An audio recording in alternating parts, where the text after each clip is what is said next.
इस लेक्चर में हम लोग विंड और विंड सिस्टम पढ़ेंगे, जो कि क्लाइमेटोलॉजी सीरीज का अगला टॉपिक है। विंड क्या है? विंड को हम लोग हवा कहते हैं या पवन कहते हैं। विंड सिस्टम का मतलब है कि विंड का हवा का तंत्र। हवा का तंत्र मतलब जो बहुत सारे टाइप की विंड्स हैं वो कैसे, है ना, एक साथ एक दूसरे से लिंक हैं, जुड़ी हुई हैं, वो विंड सिस्टम कहलाता है। तो विंड के बारे में एक तो बहुत सामान्य बात है कि हम सभी समझते हैं कि जब हवा चल रही है तो उसी समय जनरली क्या है, विंड कहते हैं।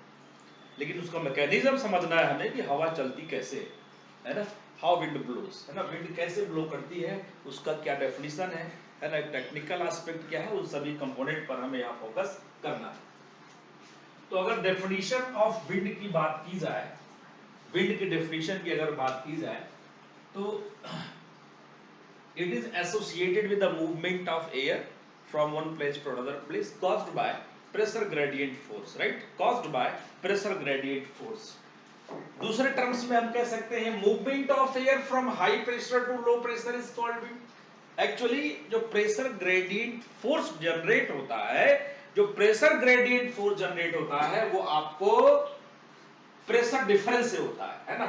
एक जगह हाई प्रेशर होगा, दूसरी जगह पर लो प्रेशर होगा, तो उसकी वजह से प्रेशर ग्रेडियंट फोर्स डेवलप होता है।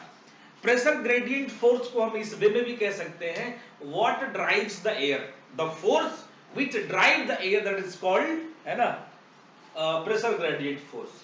तो प्रेशर में डिफरेंस की वजह से, प्रेशर में डिफरेंस की वजह से जो फोर्स जनरेट हो रहा है उसको हम लोग क्या कहेंगे, आपको, है ना, प्रेशर ग्रेडियंट फोर्स कहेंगे। अब एक यहां से फोर्स लगता है 100 न्यूटन का, यहां से 100 न्यूटन का फोर्स लग रहा है, यहां से 50 का। तो जब इसको हम एक दूसरे से कोलिजन कराते हैं तो जो 100 न्यूटन न्यूटन वाला डिफरेंस कितना निकला, 100 माइनस 50, 50 न्यूटन के फोर्स से क्या करेगा, ये इसको आगे की तरफ ले जाएगा।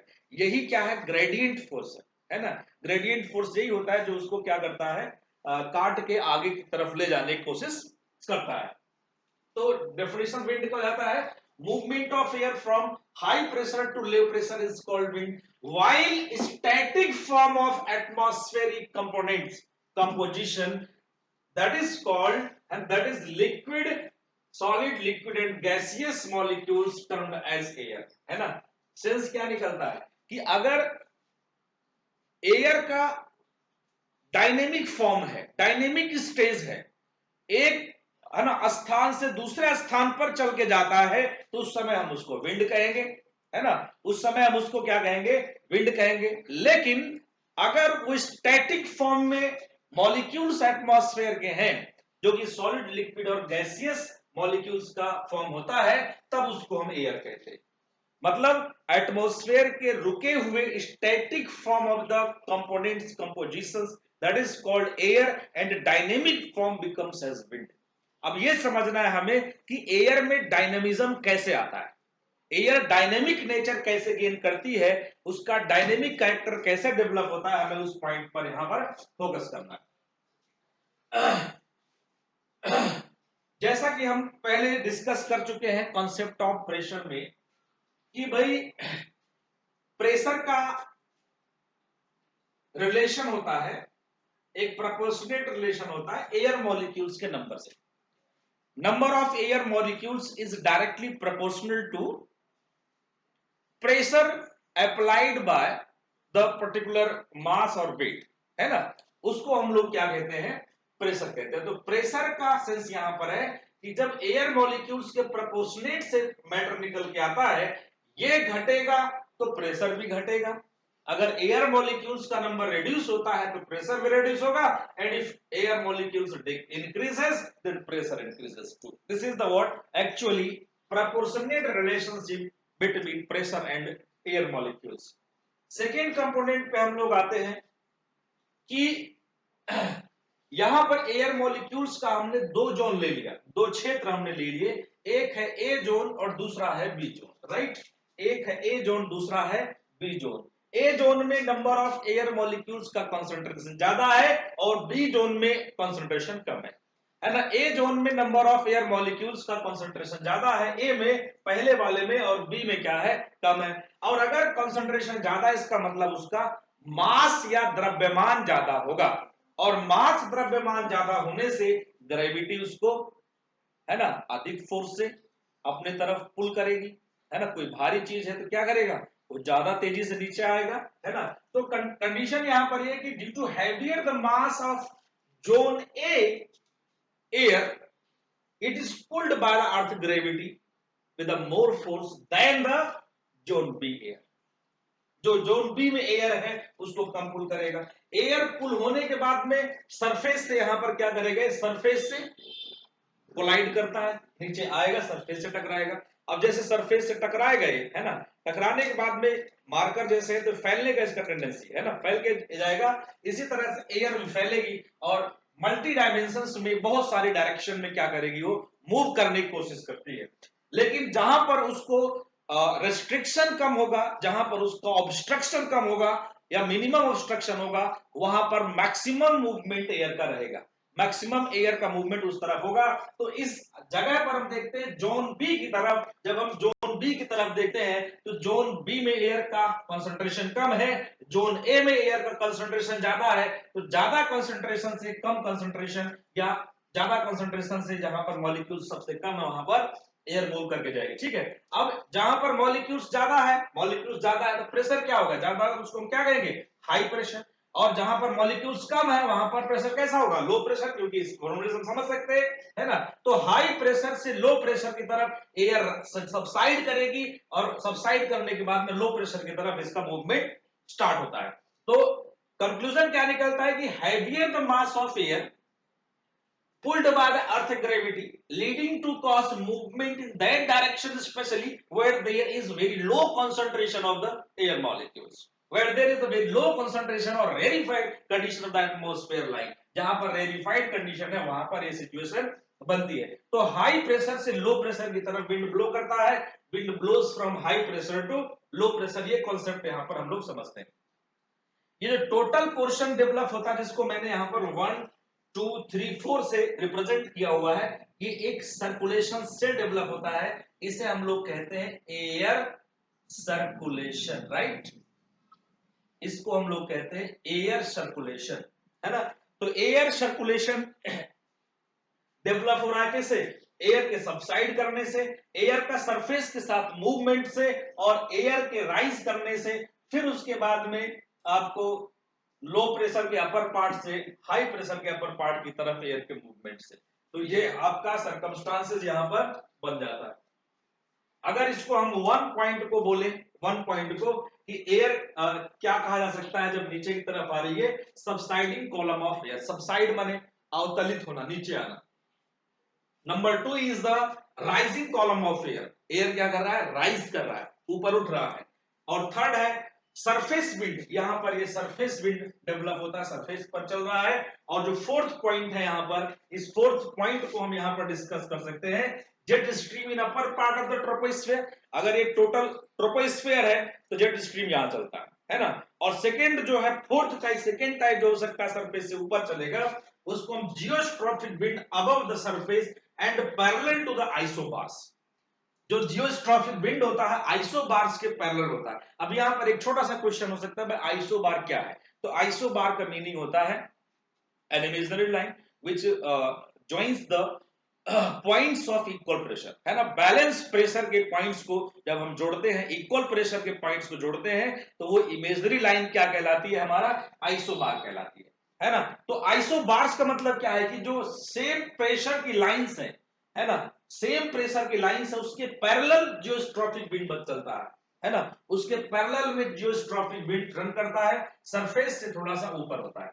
इसको थोड़ा सा हम अगर चाहें तो डायग्राम के थ्रू, जब जियोस्ट्रॉफिक विंड यहां पर पॉइंट आ गया है तो जरूर इसको बहुत माइन्यूटली हमें मेंशन करना चाहिए यहां पर, जिससे कि पॉइंट समझ में आ जाए।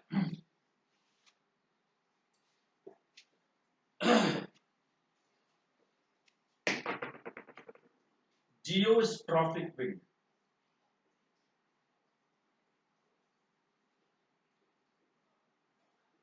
राइट। जियोस्ट्रॉफिक विंड का मीनिंग क्या है, एक आइसोबार ये है है ना।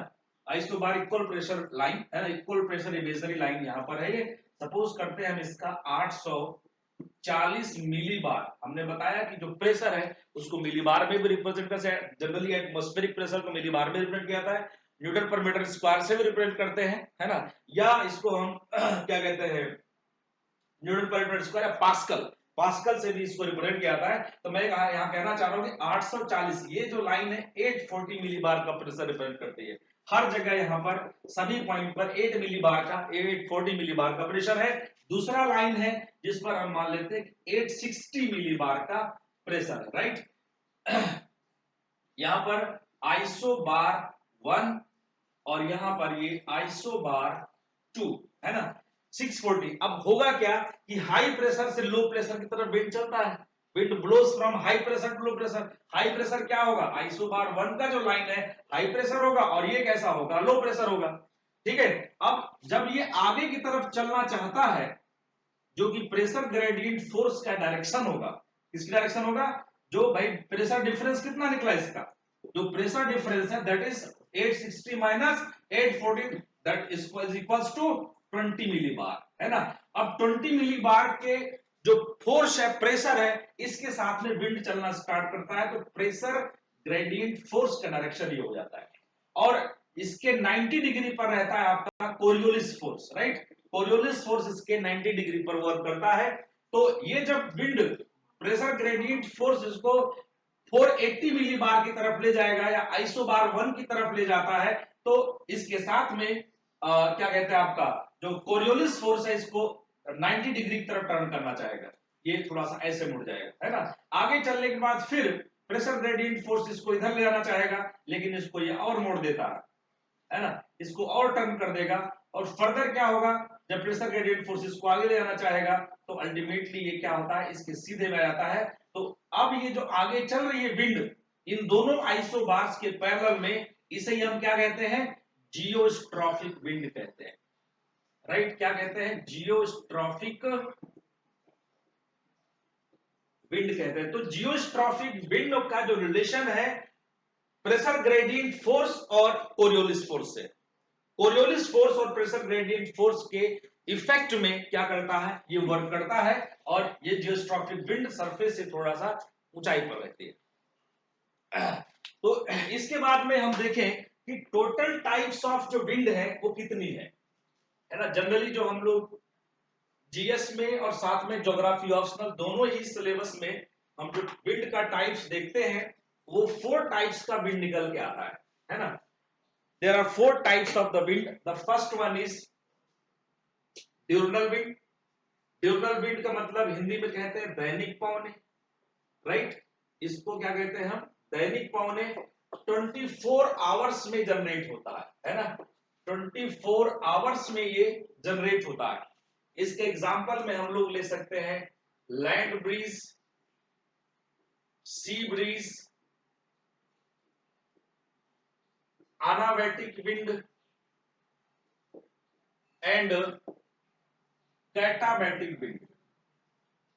कैटाबैटिक विंड ये सभी आपका ड्यूरनल विंड्स का एग्जांपल है। कैसे एग्जांपल है कि जो लैंड ब्रीज है वो कॉन्टिनेंट से ओशन की तरफ, सी ब्रीज ओशन से कॉन्टिनेंट की तरफ, ये अपना डायरेक्शन 24 आवर्स में अर्थ के रोटेशन की वजह से डेवलप होता है ना।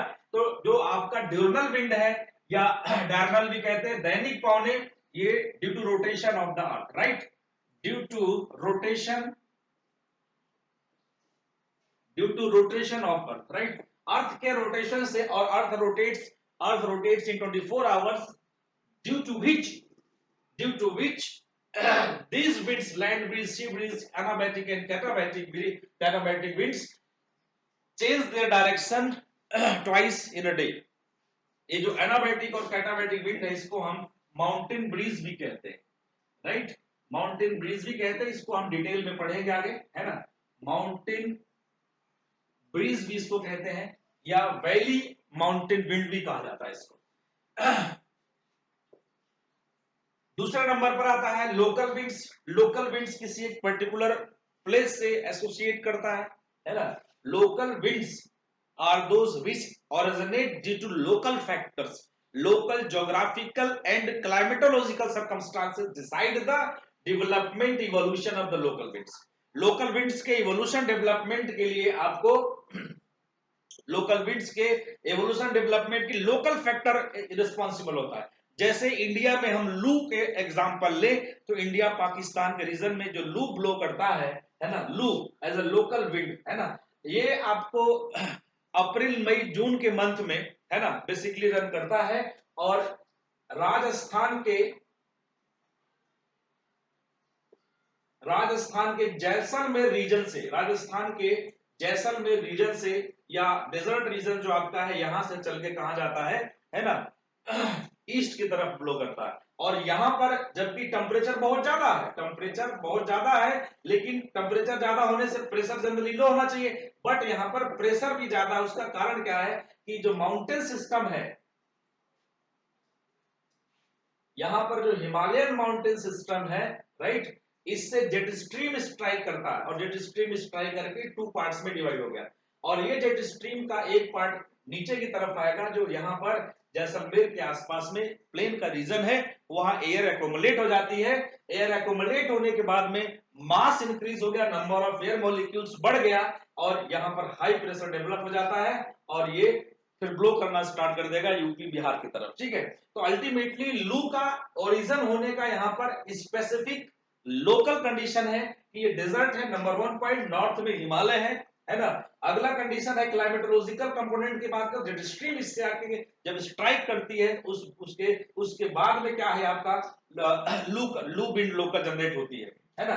तो इस तरह से लोकल विंड्स बहुत सारा, जैसे इंडिया में ही बात करें काल वैसाखी है ना, ईस्ट में ब्लो करता है और लू वेस्ट में, और साथ में नॉर्थ इंडिया बेसिकली प्लेन्स में इसका ना मूवमेंट आपको ब्लो बहने की कंडीशन मिलेगी। और तीसरा है मैंगो शावर जो आपको south western part of the peninsula region में मिलता है, कर्नाटका केरल और क्या कहते हैं आंध्र प्रदेश, तमिलनाडु, तेलंगाना के रीजन में ब्लो करती है। तो लोकल विंड्स इंडिया का इस तरह से, बाकी और बहुत सारी है, चिनूक बहुत पॉपुलर लोकल विंड है, यूएसए में ब्लो करती है, नॉर्थ अमेरिका में। उसके बाद ब्लिजर्ड है, इसी तरह से बहुत सारी लोकल विंड्स हैं, उसको हम लोग डिटेल में पढ़ेंगे आगे है ना। फिर उसके बाद सीजनल विंड्स है ना, seasonal winds develop due to revolution of the अर्थ है ना, revolution of the earth and seasonal changes. तो इसका मानसून बेस्ट एग्जांपल है ना, monsoon is the best example of the seasonal wind है ना, जिसको हम लोग मानसून के टॉपिक में बहुत डिटेल पढ़ेंगे, ऐसे मैं सिंपली आपको एक्सप्लेन करूंगा। And the last one is the planetary wind है ना, last one is the planetary wind, it blows at the global level. Global level मतलब आपको नॉर्थ पोल से साउथ पोल के बीच में ये विंड ब्लो करती है और इसका जो कॉज होता है that is the spherical shape of the earth as well as differential heating, differential pressure है ना, differential heating and differential pressure. Planetary wind को हिंदी में ग्रहीय पवने कहते हैं, हिंदी में क्या कहते हैं इसको, ग्रहीय पवने कहते हैं। इसका भी कई सारा टाइप होता है प्लैनेटरी विंड का, जैसे एक होता है ट्रेड विंड है ना, हिंदी में कहते हैं व्यापारी पवने, trade wind right, trade wind को व्यापारी पवने कहते हैं।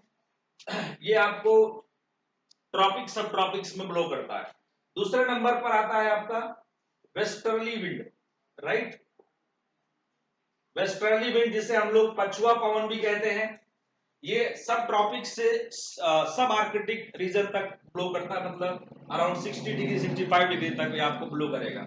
इसके बाद third one is the polar wind है ना, लास्ट में 60 65 से लेकर 90 के बीच में पोलर विंड ब्लो करता है। और जहां पर आपको ट्रेड विंड ब्लो करता है, एक सेल बनाता है, सेल डेवलप करता है जिसको हेडली सेल कहते हैं। दूसरा वाला जो वेस्टर्ली विंड है इसको हम लोग फेरल सेल कहते हैं। और तीसरा जो आपका पोलर विंड है इसको हम लोग क्या कहते हैं, पोलर विंड ही कहते हैं, पोलर सेल कहते हैं। 3 सेल बनता है इसलिए ट्राइसेल भी इसको कहा जाता है। तो ये जो टॉपिक प्लैनेटरी विंड का, it is also known as tricell है ना, ट्राई सर्कुलेशन इसको कहा जाता है। तो हम लोग अपना नेक्स्ट वीडियो में ड्यूरनल विंड और उसके बाद में लोकल विंड, फिर इस तरह से सीरीज में इसको आगे हम पढ़ते चले जाएंगे। वीडियो को आराम से अच्छी तरह से देखिए, कोई क्वेरीज हो तो मैंने कई बार आपको अपना नंबर शेयर किया है, फिर बता देता हूं 8800388401 पर आप हमसे कांटेक्ट कर सकते हैं। यही मेरा व्हाट्सएप नंबर भी है और कभी कोई क्वेरी आए तो यहाँ पूछ भी सकते हैं। क्वेश्चन कोई लिखते हैं आप लिख के उसको हमसे चेक करा सकते हैं। आपका डेवलपमेंट हो, यही मेरा उद्देश्य है। Thank you.